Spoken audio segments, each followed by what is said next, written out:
उनको एक ऐसा रूम दिया गया जो एक एडिशनल डायरेक्टर का पहले ऑफिस होता था, उस ऑफिस को 1 मई से रेनोवेट कर दिया गया था। उसमें अच्छा, से यानी ये तैयारियां 1 मई से थी? बिल्कुल। ये जो तासुर दिया जा रहा है कि हालिया बयानात की वजह से उनकी गिरफ्तारी हुई है, ऐसी नहीं है। जैसा कि वारंट से भी नज़र आता है, कल ही वारंट मंजर आम पे आ गया था जो चेयरमैन नैब ने साइन किया था। उसके मुताबिक तो 1 मई को उनका वारंट, अरेस्ट का वारंट जो है वो साइन हो गया था, और उसी दिन नैब में कमरा रेनोवेट करके मुख्तस कर दिया गया था। उस कमरे में एडिशनल डायरेक्टर का कमरा है, अच्छी खासी फैसिलिटीज़ होती हैं, बड़ा सारा कमरा होता है।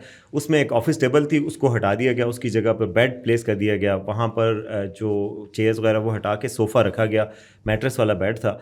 अटैच बाथरूम है। अभी ख़बरें कुछ आ रही थी कि इमरान खान साहब कह रहे हैं मैं 24 घंटे से बाथरूम नहीं गया, लेकिन नैब हुकाम इसको सख्ती से तस्दीद कर रहे हैं। वो कह रहे हैं कि अटैच बाथरूम था।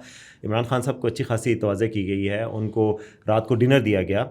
जो हैरत अंगेज़ बात दूसरी थी कि वो नैब इस केस के हवाले से तैयारी जो है वो 1 मई से कर रही थी, और उस दौरान एक मौका ऐसा भी आया कि 4 मई को ये इस्लामाबाद में पेश हुए थे हाई कोर्ट में। उस वक्त भी ये इरादा था कि इनको गिरफ़्तार किया जाएगा, लेकिन आपको पता है कि उन्हीं दिनों में चीनी वज़ीर ख़ारजा और अफ़गान वज़ीर ख़ारजा ने पाकिस्तान आना था, तो उस वजह से फिर इस गिरफ़्तारी के इरादे को मौखर किया गया और कल एग्जीक्यूट किया गया। और मेरे ख्याल में इमरान खान साहब को खुद भी पता था, कल सुबह उनके बयान देखें, परसों तरसों से बयान जो उनके आना शुरू हो गए, शायद उनको ये यकीन हो गया था कि वो अब उनको गिरफ़्तार कर लिया जाएगा।